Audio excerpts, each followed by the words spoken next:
প্রিয় ভাই সব, এই পৃথিবীর ভিতরে বাংলাদেশ পৃথিবীর তৃতীয় বৃহত্তম মুসলিম দেশ। 15 কোটি মুসলমান এদেশে বাস করে। আলহামদুলিল্লাহ বলেন না আলহামদুলিল্লাহ। আমাদের দেশের মতো সাম্প্রদায়িক সম্প্রীতির দেশ পৃথিবীতে কোথায় আছে আমি সেটার নাম শুনতে চাই। ভারতে বাবরি মসজিদ ভেঙে মন্দির বানানো হয়েছে।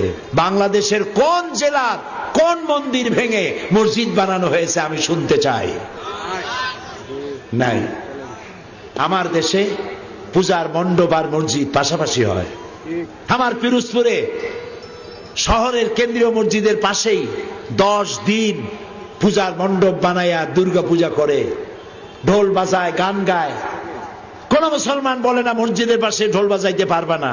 আবার হিন্দুরাও এত ভদ্র, আজানের সময় ঢোল বাজায় না, নামাজের সময় ঢোল বাজায় না। রোজার পূজা একসাথে হয়েছে, ওরা রোজা ডিস্টার্ব করে নাই আর মুসলমানেরা পূজা ডিস্টার্ব করে নাই। খালি কয় ঠিক আলহামদুলিল্লাহ কইতে পারো না? এ হচ্ছে সেই দেশ যেখানে সাম্প্রদায়িক সম্প্রীতি সব থেকে সমুজ্জ্বল। বাংলাদেশ বিগত 1000 বছরের সাম্প্রদায়িক সম্প্রীতির উজ্জ্বল দৃষ্টান্ত স্থাপন করেছে, দুনিয়া কোথাও নাই। প্রিয় ভাই সব, এ হচ্ছে সেই সুন্দর দেশ।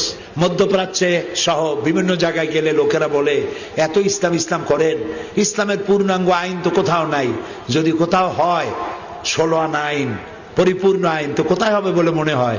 আমি বলি যে আল্লাহর ইসলামের আইন যদি পরিপূর্ণভাবে কোথাও হয়, আমার বিশ্বাস তা আমার 56,000 বর্গ মাইল বাংলাদেশেই সকলের আগে হবে ইনশাআল্লাহ। আমি হতাশ নই, আমি মন ভাঙা নই, আমি হতোদ্দাম নই। আমি জানি বদরের বিজয় হয়, ওহদের পরাজয় হয়, আর তারপরেই ফতে মক্কা হয়।